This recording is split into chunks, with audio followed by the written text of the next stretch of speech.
Welcome back, everybody, to another Grand Tactician, the Civil War battle. But this time we are not continuing our campaign. Don't worry, I'm going to get back to the campaign. I want to dive in today to the Battle of Chancellorsville and play it from the Confederate side because I'm uploading today the first of two videos that I shot at the Chancellorsville battlefield a couple of weeks ago on my other channel, Vlogging Through History. So if you haven't seen that channel yet, today is a great day to click on the link down in the description below and check it out. I retraced the steps of Jackson's famous flank attack that happened on May 2nd, 1863, the attack that ultimately led to his mortal wounding in the evening as he scouted a way forward for the attack after nightfall. I also have a second video coming up where I talk about that wounding and the aftermath of it and explore some of the sites associated with that. So I thought it'd be a good time to dive in as the Confederates and see if we can recreate Lee and Jackson's brilliant victory at the Battle of Chancellorsville. So we're going to go with an historical AI, no bonuses. We'll keep it exactly as it is. I've not played this one before, so let's dive in and see what happens. Okay, so as we start, we only have one division, and we get our divisions coming in slowly one at a time. So my plan is to advance very cautiously and stay close to the point of reinforcement so that when I get those reinforcements, they'll very quickly be able to come up to the line. So I'm thinking probably Orange Turnpike's about as far as we want to go. And we'll spread Anderson's division out right here, and then we'll start bringing them on to the left or the right. We'll try to get through this first day, and then we'll try to recreate Jackson's flanking maneuver as best we can. So historically, the Union's position was kind of anchored along the Orange Turnpike right here. So the right side over here near Wilderness Church, Oliver Howard's 11th Corps, with this flank kind of hanging out in the air. And then Hooker had his headquarters here in Chancellorsville, and the main part of the line was over here. So what Jackson and Lee decide is to do this flanking maneuver. And it involves going down this Furnace Road, turning left at Catherine Furnace, and then making their way down this road until they get here to Brock Road. And Brock Road should have been the way to go, to march up and then hit the Union on his right flank. But they actually decided to turn left here, go further south, and take this parallel road until it meets back up with Brock Road, then take it up to the Orange Plank Road, and then come in and hit the Union flank from this side. So that's kind of what we're going to do. We're going to see if we can recreate that if the opportunity presents itself. Okay, here they come. We're starting to see them come at us on both roads. So thankfully, I got into position for just such an occasion. I do want to get my guns organized a little better.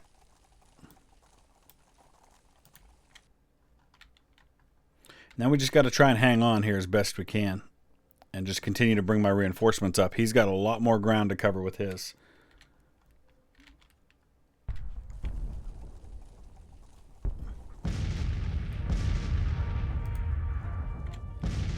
I should deal with these guns before his infantry gets into position. So we're going to send Posey's brigade to charge the guns. I don't want him parking guns right out in front of me like that and wreaking havoc. So before his infantry arrives, we're gonna rush those guns.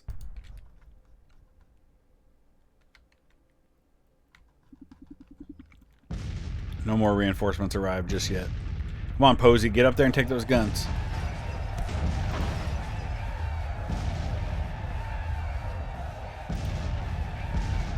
I think Posey had Florida men, or at least at Gettysburg he did.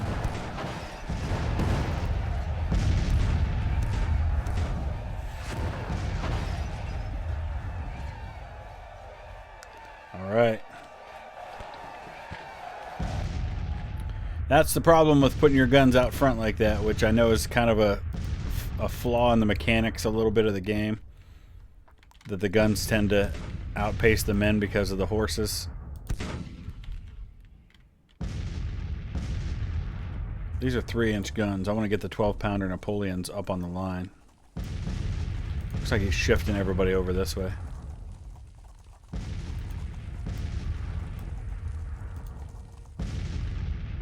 All right. We dealt with the guns. Now let's get Posey back.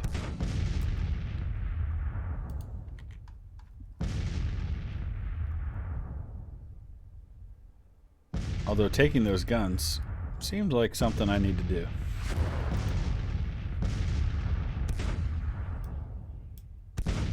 Now we're pulling back.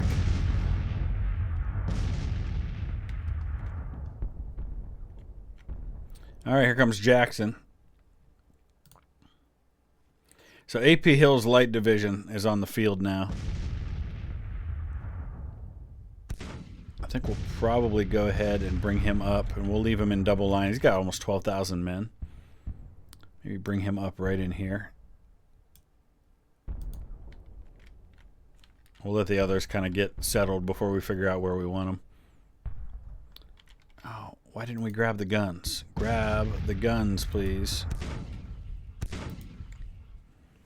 They detached but didn't actually take the guns. We need the guns.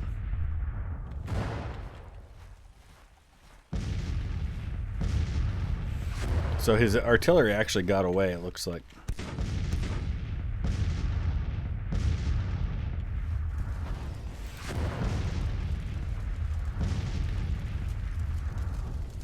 Yeah, go ahead and man those guns. You got 4 of them.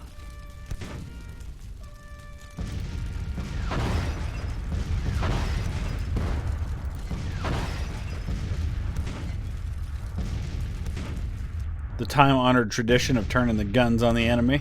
It's always nice. These guys able to fire from here? I don't know that they can because of the woods.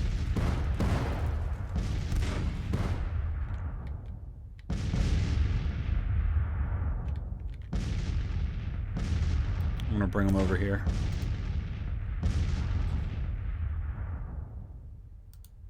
Oh, we don't have enough men to grab the other guns, that's why.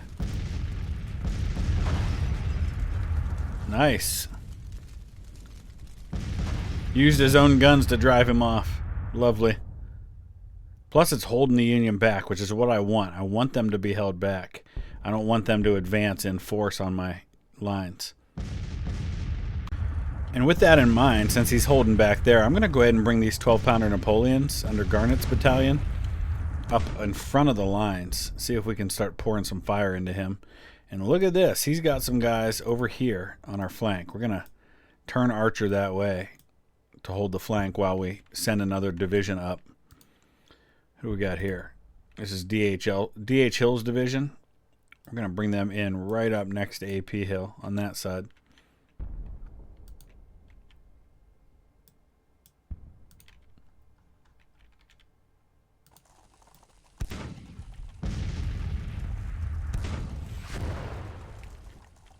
I think we'll cause some, yep, we're causing his whole line to shift because of that. Beautiful. So he sent out skirmishers, so we're going to go ahead and pull back now. And we'll send out our own skirmishers from Anderson's division. As DH Hill gets in on our right now. And now it looks like he's going to go ahead and start thinking about an advance.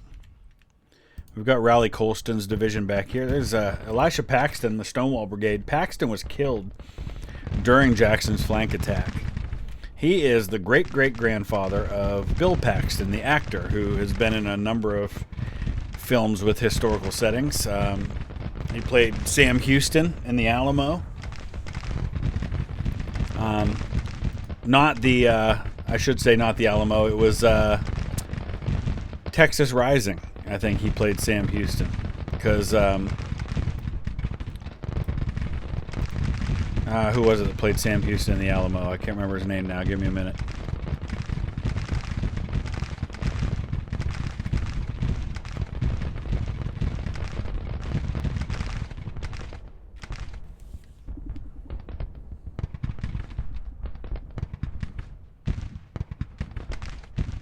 Now I have to look it up because I can't remember. He played Bull Halsey in Midway too. I can't. Oh, what's his name?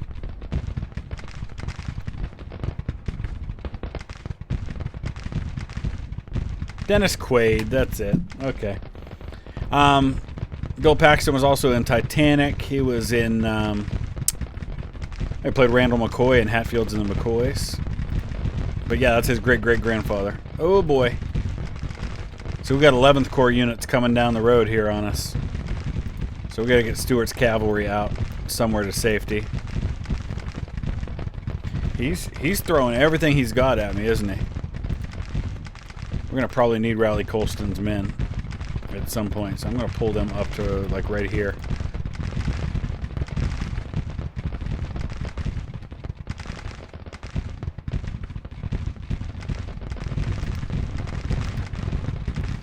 This is an elite unit, the Stuart Horse Artillery. This is the unit that Pelham was a part of during the Battle of Fredericksburg. Of course, he's been killed by this point in the war. I think he was killed in March of 1863.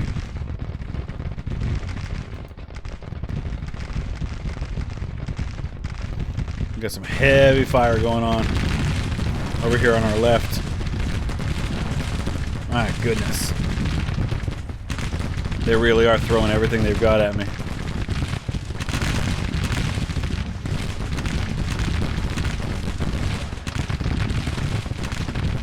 Hang on, Wofford. Do the best you can.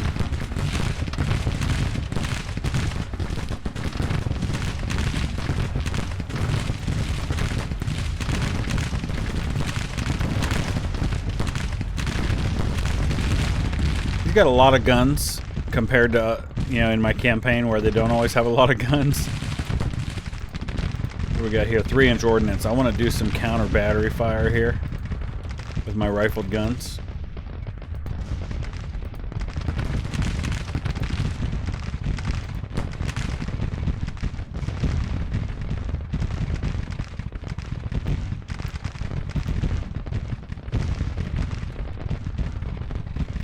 Let's turn Kershaw on Ruger's flank.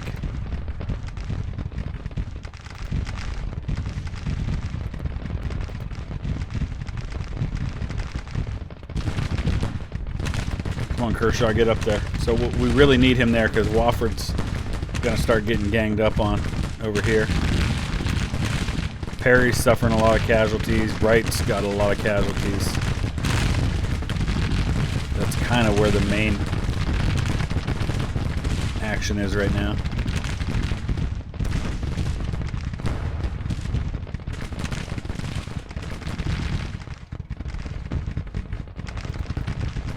I'm going to turn Rooney Lee and Fitz Lee up here and see if we can slow down these 11th Corps men that are coming down. Oh, who was wounded? Perry. Yeah, I'm a little nervous about this center right now. Center left. That's why we're bringing up Colston's division.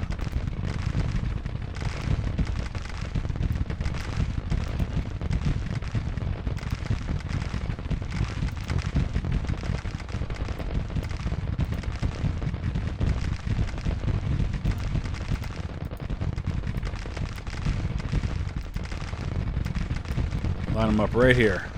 Beckham.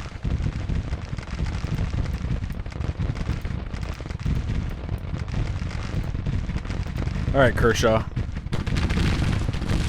Let's throw the 3rd Brigade back.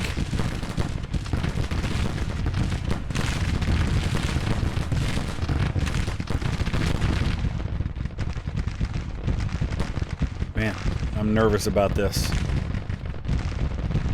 Oh man, how did Thomas get thrown back already? Oh, I'm trying to move these 3-inch ordnance rifles, that's right.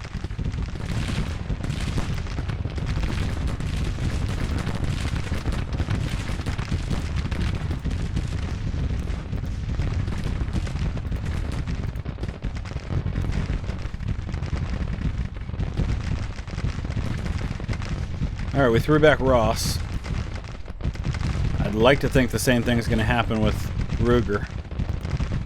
But man, that's some serious casualties in my center there.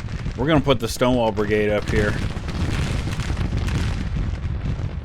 to take over for these guys. So we can drop Perry and Wright out of there.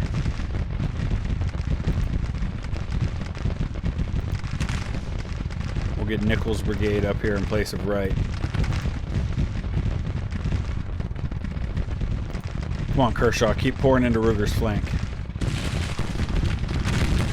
I can't believe he's lasting this long. Kershaw's not firing.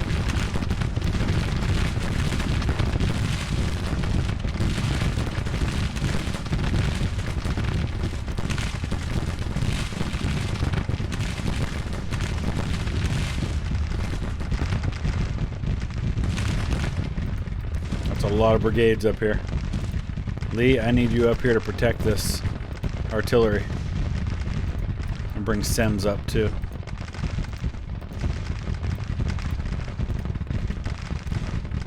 Oh, Perry just broke before I could get Paxton in place.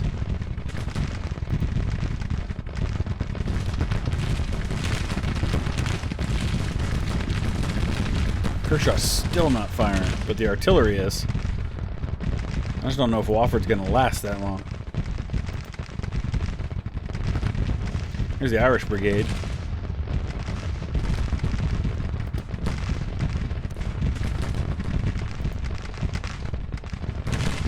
There we go. Now Kershaw's opened up, and that's caused Ruger to turn. Come on, Paxton, get up there.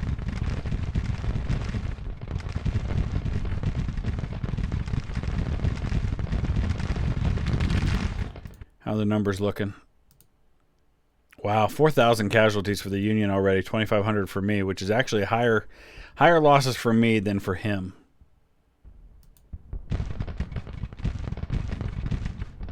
Good news is we've taken out 30 of his guns. Bad news is he's got 300. There goes Ruger. All right, Wofford, hang on, buddy. Help is on the way.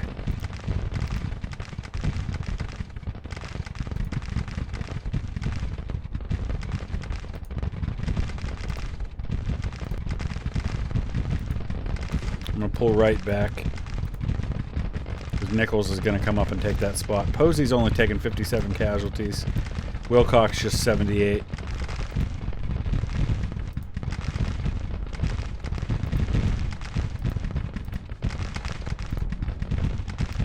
Doing pretty good on the right. Oh, here he comes. All right, Lee. Let's see what you got, buddy. You got to slow down the Union juggernaut on that side.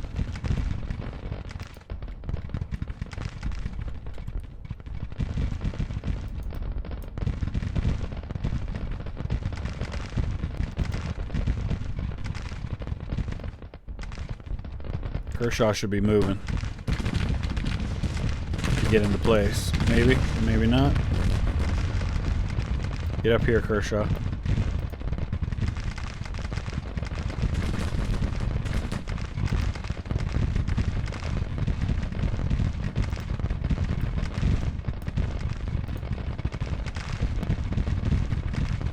Looks like Maher's pulling back the Irish Brigade. Just took too much fire. Oh, he got broke by the elite horse artillery. Oh, no, no, no. I want to move Fitzlee's brigade up here. I'm going to break Zook. Things are actually tipping a little bit in our direction. This battle's not going to end on day one, though, for sure.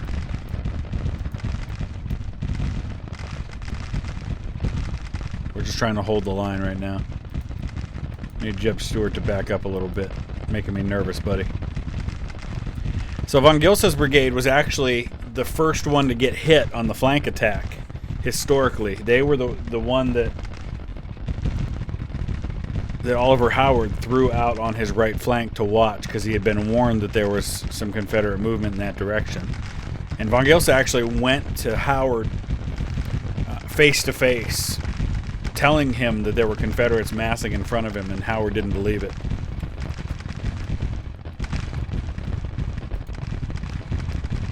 Because you have to remember, on that flank attack, the lines of Jackson's men were stretched out over something like 6 hours. He had 30,000 men marching, 10 to 14 miles or so.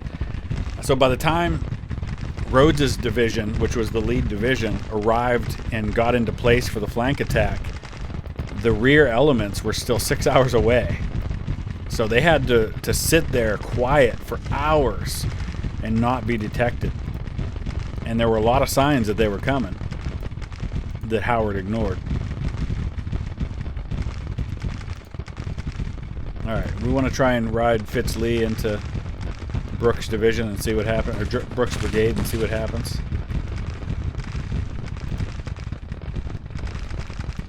Looks like the Yankees may be pulling back, except for over here on the left.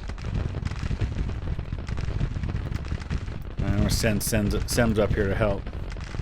In fact, we may just need to send the bulk of Colston's. Okay, it worked. The charge worked. But now I need Lee to stop.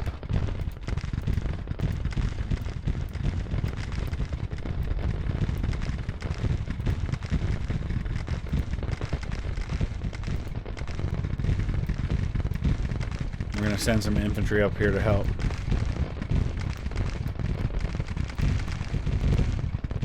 Alright, now he's trying to get around my right. And he's got the numbers to do it if he wants. What we got back here? Just a little bit of artillery.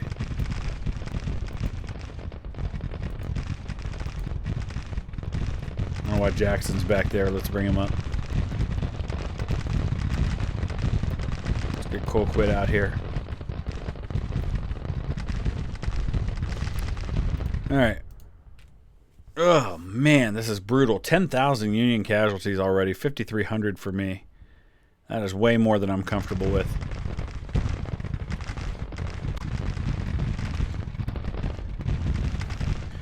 Heath just broke. I'm going to have to throw a Dorsey Pender up there. Man, I don't like all this artillery he's got here. Let's maybe get some of my 12-pounder Napoleons doing counter battery fire as well. I gotta try and deal with these guns. Oh, Lee's got a lot of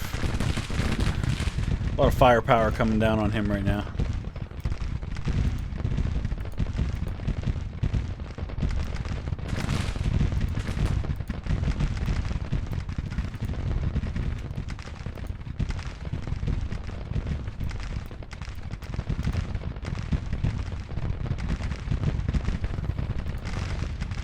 Help's on the way, Lee. Help's on the way. We've pretty well thrown back everything he's put at my center. It's my flanks I gotta worry about right now.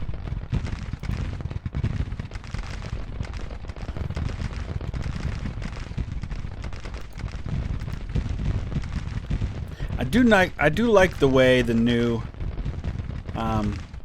braking mechanic works. A lot of units will break a little sooner than they might have otherwise, but they more often than not reform in the rear, which is that's more historically accurate. You didn't have units breaking and fleeing from the battlefield.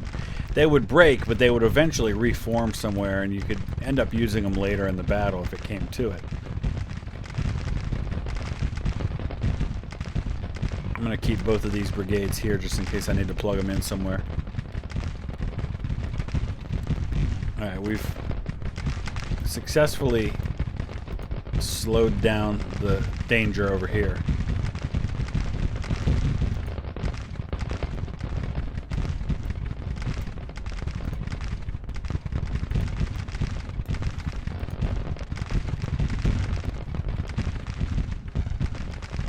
Alright, what's it look like overall? Man, that's crazy casualties already in this battle. Pretty similar on both sides.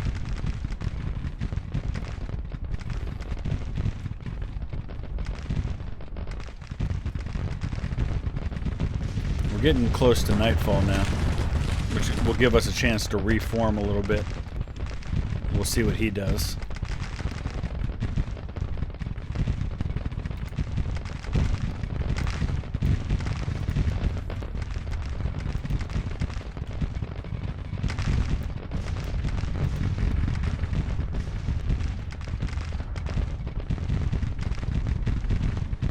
I just lost a unit broke on my right. Where's that Doles?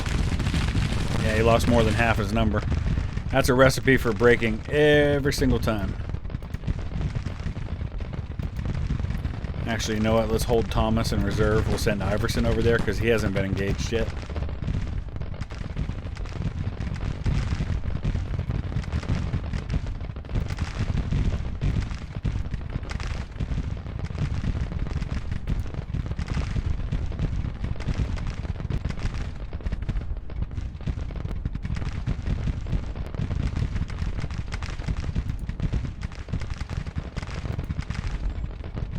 Oh man, why did my cavalry just charge into those guys?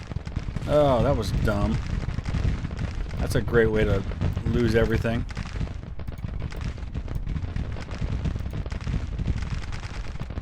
Stuart.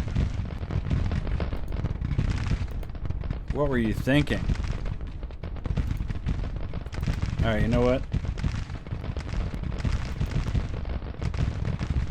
I was going to charge into bushback, but I guess I don't need to.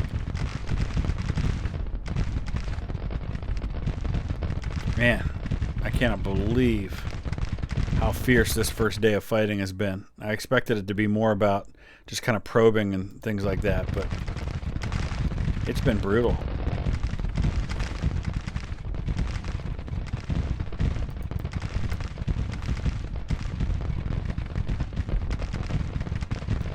Mostly been him attacking my flanks. Looks like Lane has reformed.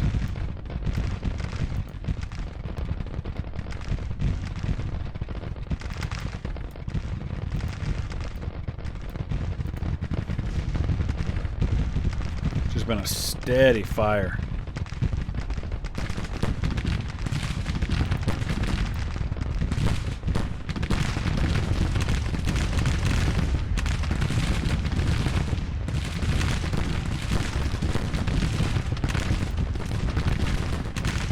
Lane's getting in position finally.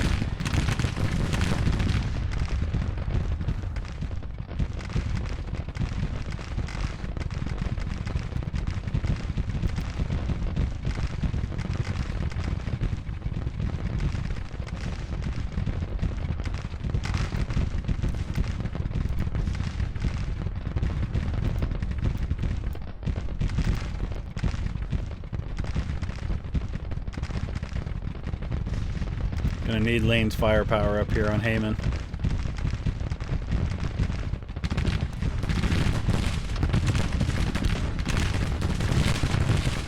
Man, that's a lot of casualties there.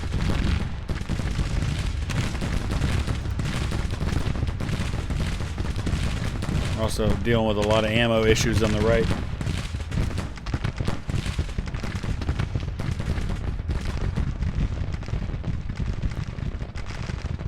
Drove off Ruger.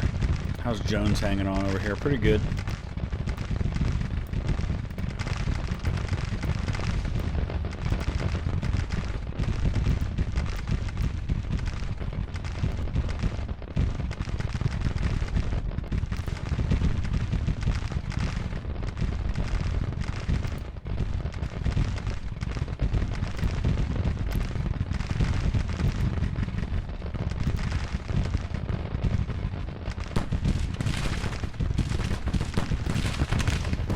Nice.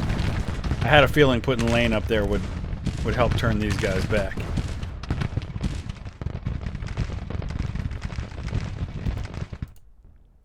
Wow.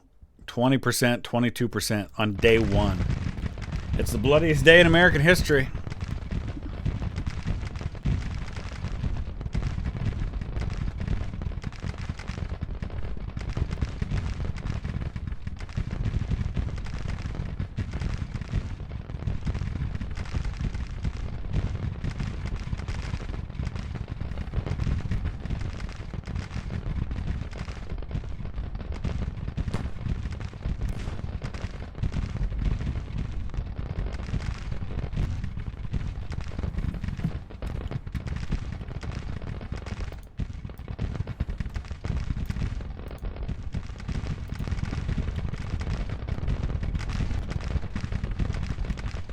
Alright, there's the end of the day, and he looked like he was about to attack right here, too. Alright, so now we've got to decide. Looks like he redeployed over here. Interesting. So now we're gonna have to deploy to match. Okay, I think I've got my new lines drawn. And we're just gonna hold tight right where we are. Including with these guns, except face the other way. This will be our main battle line, and looks like he's got a pretty strong line there as well. I'm going to hold the cavalry out here, just in case. And we know he's going to get some reinforcements on day 2, but he's still got me by quite a bit. But he's lost over a quarter of his men already. He's lost 90 guns, which is huge for me. And it looks like he's going to slam right into my right flank. I've got Raleigh Colston in reserve. just in case. Looks like somehow he got some skirmishers caught behind my line. We'll quickly deal with them.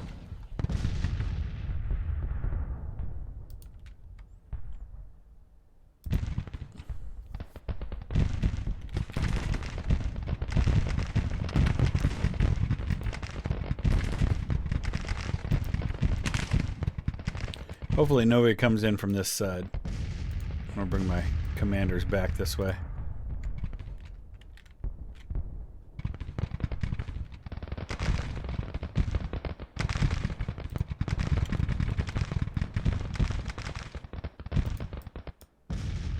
I'm going to bring the Stonewall Brigade over here just to have them behind the line.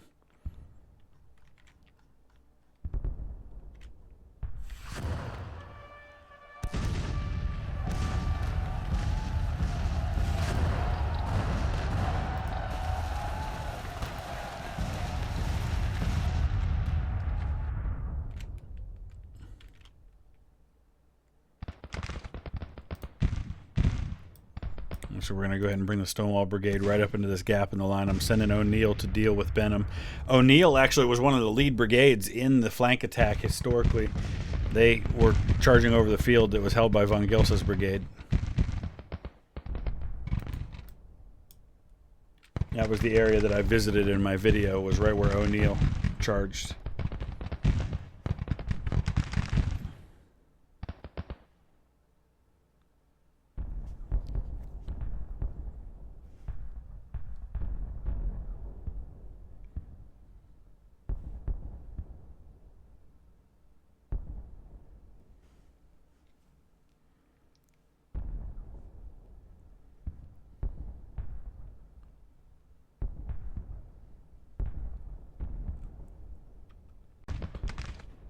Alright, he's settling himself into a line now.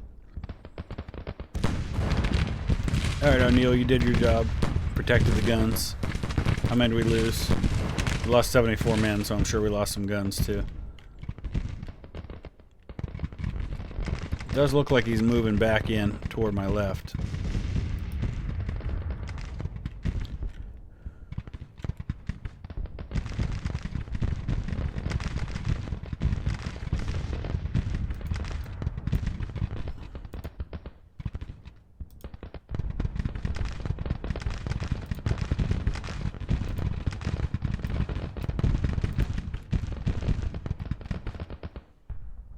I should have probably moved this line right up to here.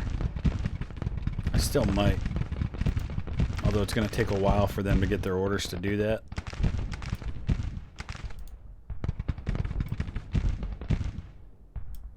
Nah, you know what? I'll stick with where I am. Alright, things are getting pretty quiet on the line for now. Once again, he's parking some guns right in front of me, so once again, we're going to send brigades in to deal with them. Pender and McGowan.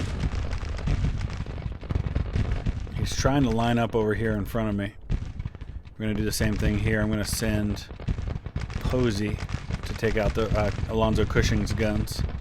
Alonzo Cushing died on July 3rd at Gettysburg defending against Pickett's charge.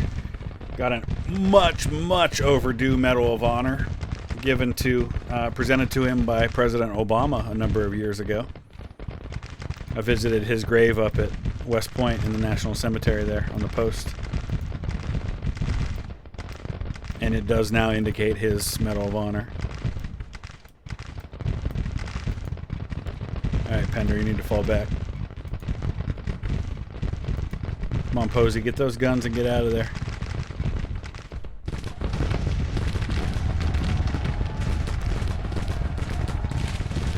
Sending help. We gotta hurry up and do this.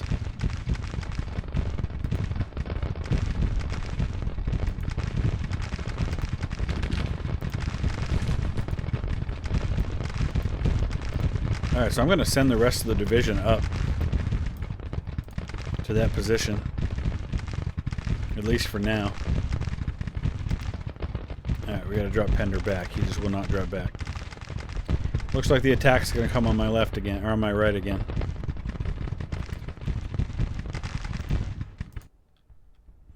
Alright, 2-to-1 casualties, which is 30% of his force and 25% of mine. We've taken out 150 of his guns now. Who was wounded?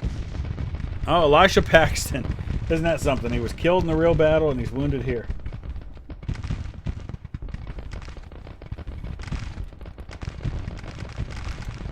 Alright, let's bring Lafayette McClaws up. See if we can smash into his right.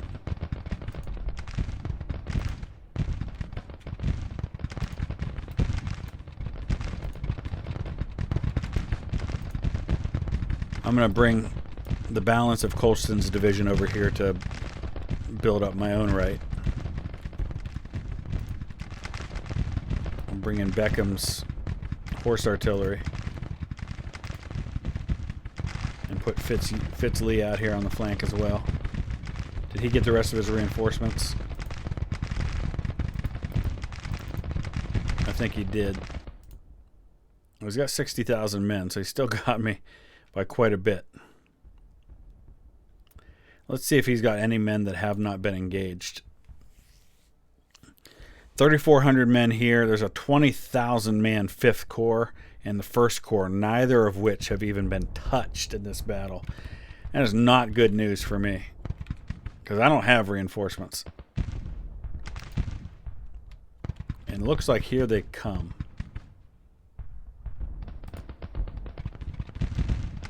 So maybe let's go ahead and pull back.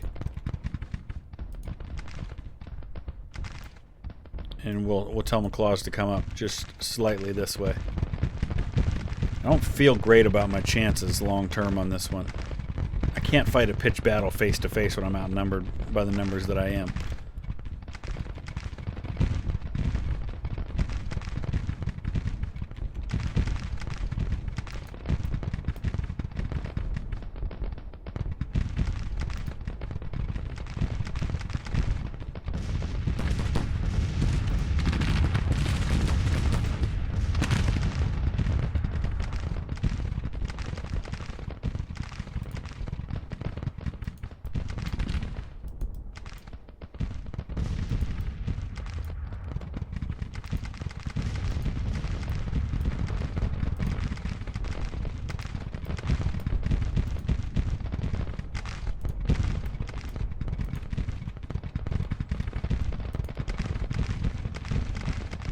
Yeah, I'm not feeling real great about this.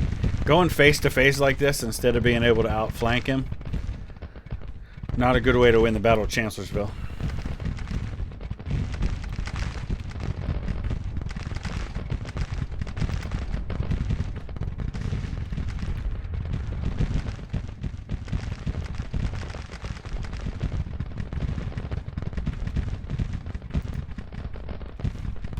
Alright. He's coming at my left flank now. Hopefully these 3-inch guns on the left will help.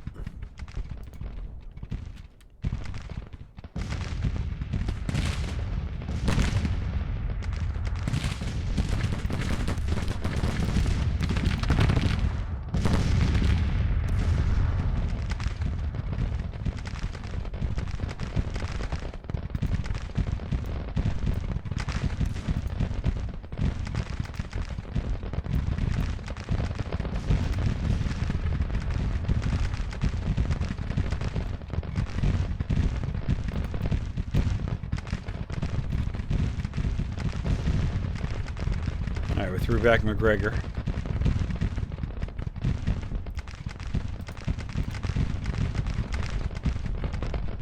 Threw back Carr.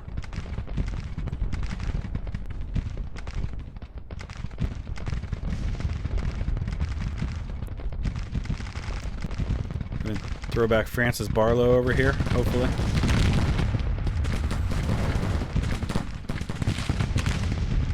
Oh, there goes Dorsey Pender. And he's breaking to the enemy side. There, now he's turning around and breaking the right direction. There goes Brooke and Zook. Just shifted to minor defeat for me. Let's see why. Oh boy, look at those numbers. He's got so many of the objectives on the battlefield, that's not helping me. Wonder if we can send Fitz-Lee to go grab some of those. Although he's probably got men out there. So it might not be even possible at the moment. AP Hill got out in front of the line, got himself wounded. Oh, that happened in a hurry. I don't know why it happened. I'm not sure what went wrong, except that he got reinforcements. No, he didn't. I just lost too many men, I guess. Inflicted 31,000 casualties on the enemy. Lost 16,000, but still lost the battle. All right, that's one we're going to have to revisit at some point because I want to find a way to win that battle. But let me know your thoughts about all that. The link is in the description for you to head over to my other channel, Vlogging Through History, and watch my walkthrough of the battlefield as I retrace the steps of Jackson's brilliant flank attack on May 2nd at Chancellorsville. So check that out if you would. We'll see you again soon. Thanks for watching.